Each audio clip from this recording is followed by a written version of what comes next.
Hi, I'm Wes, the Explosion, and I've been meaning to do a list of my favorite bosses from the Zero ZX games, but it's really hard, okay? I want to do the series separately, but ZX only has 2 games, which isn't really meaty enough to do its own video. I want to do the regular bosses by game, doing special entries for any recurring story bosses and final bosses, but some of these fit into multiple categories. A lot of these don't have fortress stages with special guardians in the typical sense, and a few of these I don't even really have a strong preference for when it comes to their rosters. Inti Creates really didn't stick to the formula for these. Overall, this is just a weird one to try and organize. We're gonna try to just play this by ear, and hopefully it turns out competently enough. With my headache explained, let's just get started. From the first game, I'm going with Anubis Necromancis. I really love mythology stuff, and Zero One especially does a great job with this sort of thing, Hound Machine being a close second for me. Still though, an Anubis summoning Reploid corpses out of the ground, his head having the King Tut tresses and beard, with some pretty nasty looking claws rather than hands, and hovering about while also causing his staff to float in front of him as well, all of this adds to his otherworldly vibe. While I'm sure the deep lore has scientific explanations for all of this, he just seems very magical, and the scary kind at that. On top of all that, his full name is Anubis Necromancis III, making it feel like he's part of an illustrious line. The wiki says that his later revivals get the 4th and the 5th tacked on though, so maybe it's more of an indication on how often he gets his butt whooped, but either way, I still like it. As for his actual fight though, it's pretty interesting since he's not actually the main threat. Sure, he spins his staff at you and you have to avoid getting tagged by it or running into him when he pops up on the other side of the screen, but your big problems are the zombies he summons and the pillars he tries to crush you between. The reanimated bots do very little on their own, you being able to jump them pretty easily. But if you get careless, they'll not only hurt you, but also hold you in place for a stronger attack, and if you let Anubis summon too many, you'll get overwhelmed. It also seems like wailing on the corpses is more effective than charged slashes, so this can teach you the importance of combos. The pillars, you just need to jump up and over, so you need to have your fine movements down. On top of this just being a really cool design with really cool inspiration, the guy also teaches you threat management and some of the very basic but very important mechanics of the game. What a great boss that has probably caused quite a few beginners to weep. Well, the ones that managed to get past Aztec Falcon. And I'll do the 4 Guardians separate since they're ones that could go into 4 different categories here, so they just get their own. And it's Fafnir. As weird as it feels to say, Fafnir. Not the ninja, not the secondary main character, not the girl, but the battle maniac. Normally like cooler colors too, but something about him just grabs me. Maybe literally, since he has a pretty interesting weapon. These weird blaster, boxing glove, gauntlet, arm extension things that he can use to shoot, punch, or launch you with.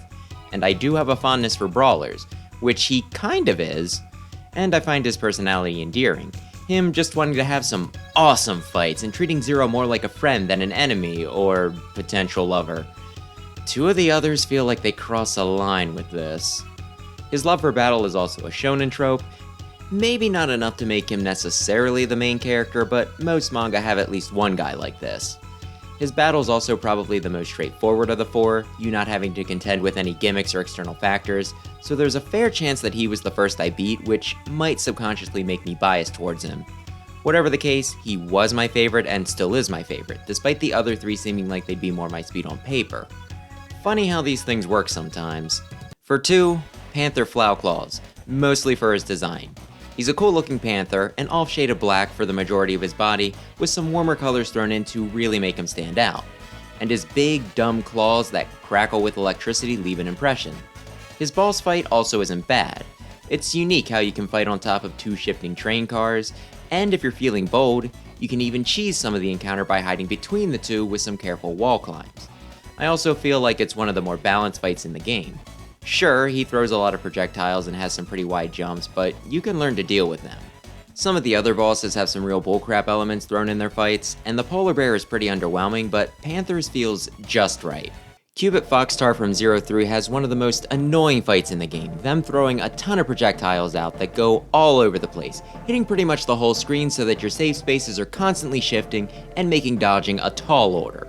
I normally end up just going for the strategy of hitting them harder than they hit me, which ain't really great. And yet I love them, maybe romantically. Or maybe not. Capcom did the poison thing again with Foxtar, or at least something similar. them being an effeminate man in the Japanese version, but getting swapped to female for the English release because, darn it, 2004 couldn't have you challenging gender roles in a children's game, even ones too hard for a child. That makes it hard to even talk about the character since where you reside changes their whole deal. If we go American, she's a foxy mama, with a pleasant voice and lovely human appearance, with an also pretty pleasing fox form as well, that makes use of the animal's more supernatural associations to float about and use ghostly will-o-wisp attacks. She also seems a bit sadistic, which I also am, so maybe we could be sadistic together?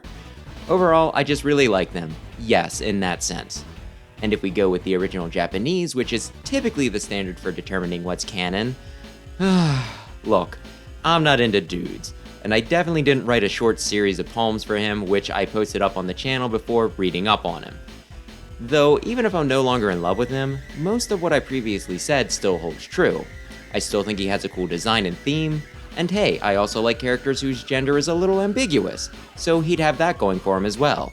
As someone who can rock a skirt or no shirt, it's another thing that I can kind of relate to. So whether they're my waifu or my ladylike brother who I could occasionally crossplay with, Cupid Foxstar is my favorite here regardless. 04 is a little hard for me to narrow down. I like the Minotaur that snaps apart then back together like a Megazord, and the I think a fire moth but you could also convince me otherwise that has a cutesy idol voice that says some pretty nasty stuff. But I think I'll actually go with Popla Coco Petrie, because I find him extremely funny. He's a tiny guy, one of the few bosses that's actually shorter than you, which seems to have given him a bit of a Napoleon complex, him constantly talking big and running his mouth. Like many of the Muto's Reploids, he's a mythological creature, a cockatrice, which explains why he's able to temporarily petrify you, yet, I imagine most people see him and think, rooster, a common barnyard animal, or perhaps even more demeaning, chicken. Not that he helps this image himself much with how he poops out eggs as one of his attacks. And I also find the sight of him shouting at you as he charges headlong in your direction pretty amusing too. I normally yell out, "Chicken!" as he does so I guess my whole love of him comes down to me liking to pick on him, stimulating my own sense of sadism. My reasons for liking him aren't all mean though. The special ability you get from him when you fight him on his terms is pretty neat, a shot that can freeze things in place for a few seconds that also puts out a pretty wide hitbox. Do I find many reasons to use this outside of the stage you get it in? No, but it's still pretty cool and a lot more creative than shoot, but with an element this time. From ZX, I like Purpurl the Mandroid. My favorite color is purple, and he's purple, and his name is also purple, but fancy sounding like Purpurl. I also like monkeys, who doesn't, and he's also a ninja, occasionally turning into a shuriken. Most importantly though, he's a total dick. You go into his boss room and he's like, "Oh, you have trauma? Guess what? That was me," making him someone you really want dead, and when you take him out, you just feel really good about it. Screw the whole notion that revenge is never worth it. If the bad guy's enough of a sleazeball and has done horrible enough stuff, it totally is, and I will fight you on that. If you need a moral justification, taking them out means that they can't do what they did to anyone else ever again. As for some theming stuff, I do like the juxtaposition of innocent childhood memories of something like a theme park against something deeply disturbing like Vent's backstory. It's why I'm a big proponent of clowns as villains, which Purpurl isn't quite that, but he's similar enough. As for his fight, it can be a little hectic, but I did manage to no damage him once, so I take a little bit of pride in that. So yeah, like his design, like his fight, hate him as a character, so good boss. Listen, I just don't like Advent. At all, really. See my ranking video for details, but I have to pick someone here, so Vulturon the Condoroid. Sweet Christmas, the Pseudoroids all have dumb last names, don't they? Either way, I just kinda like his vibe, him just kinda rocking out with his guitar and speakers. Very on brand given the series' original Japanese name. Headbanging while he does it, and having a very metal design, being a more skeletal condor robot. And when you beat him, he's even kind of encouraging, telling you to give them one mega show. What a chill guy, in a game that's otherwise pretty far up its own ass with how seriously it takes itself, to the point of feeling like self-parody. And hey, he even summons zombie-esque minions from the trash that he surrounds himself with, kinda like both Anubis, who was another favorite earlier, and Metal Shark Player, who I'd probably like if not for his stage. All of these games also have intro bosses, so Omega. Throwing him in here sets the pace and tone for the rest of the game, plus with his hulking form, you'd never guess his real identity straight away, letting you pick up the breadcrumbs the game leaves for you throughout the experience. The fight isn't too bad. The sort of thing that might feel overwhelming at first, but once you pick up, you can dance circles around. I do love me a learnable boss fight. I also like how, when he comes back for the finale, he's stronger, but the encounter still starts out pretty much the same, easing you into the battle and giving you a bit of a comfort zone before ramping things up and building tension. While this ain't the only game that has the final boss also be the intro one, I think this is one of the best executions of it. For recurring story boss, I'm going with the only one or ones that could really qualify from ZX, Pandora and Prometheus. I just think it's really cool how you fight both of them separately, then they bring it all together for a tag team fight against you late game. It's another one of those learnable fights, since you're taught how to combat each separately, then tested on both, and while they do have a bigger health bar for the rematch, since they share it, it also gives you more options since you can be a bit pickier with which attacks you avoid and which you counter. As characters as well, they're probably the part of the story I find most interesting. At first, they just seem to be a pair of psychopaths, but looking into it, largely with supplemental material unfortunately, you find out that they're also siblings that seem to care a good bit about each other and were maybe turned into what they were due to unfortunate circumstances. It's laid out a bit more clearly in Advent, and when they turn against their master, there was a part of me that hoped they'd become allies, but nope, we're next on their list.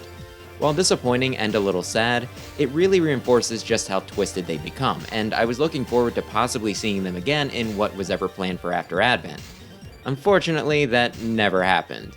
I guess it didn't sell well enough, maybe due to oversaturation of the franchise, maybe due to people getting tired of Inti Create's crap. Pretty sure these games have made grown adults weep, and not because of the writing. When it comes to final bosses, my favorite is Dr. Vile, mostly because I want him dead. In a lot of video games, you just kinda take out the final boss because that's what you do, but sometimes the writing's good enough that you do it because you hate them, and that's definitely the case here.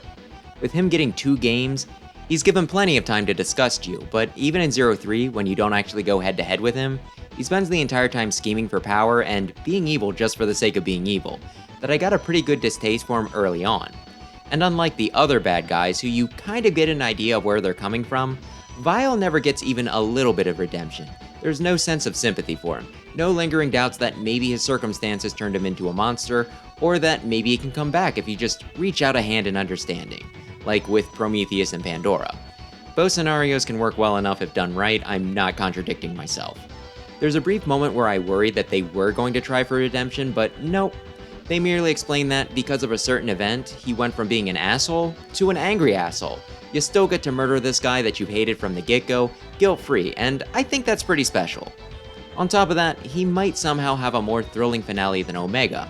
I already talked about how well they did the intro to Final Boss with him, and the big reveal, followed by a mirror match, is hard to beat. Yet the race against the clock battle where you try to take Vile with you, no even token attempt to try to escape, is such an amazing fight. Before that though, his first form has a ton of attacks, and I get a lot out of learning how to deal with each of them. While there is still a bit of bullcrap with both of them, since RNG can cause him to use unfavorable attacks like spamming his healing move in the first form, or just not giving as many chances to counterattack in the second, I don't think it's ever so bad to make the scenario unwinnable. Luck can just make some rounds easier than others. Regardless, this is probably the fight that I find the most memorable in any Mega Man game, and there are very few series finales as satisfying as this. And we owe it all to Dr. Vile for just being a vile piece of trash. Way to go, dude. Way to go. So there you go. 2 top boss lists in 1. With the bonus categories, I might have been able to draw it out into 2, but that felt like it would have been pushing it and a little pathetic as well. Maybe if we ever get a 3rd or more ZX game, I'll redo it, but that's it for now. But hey, what are your own picks, and did I organize this stupidly? As always, thanks for watching, and maybe consider subscribing if you're into Mega Man. Hell's Gate open.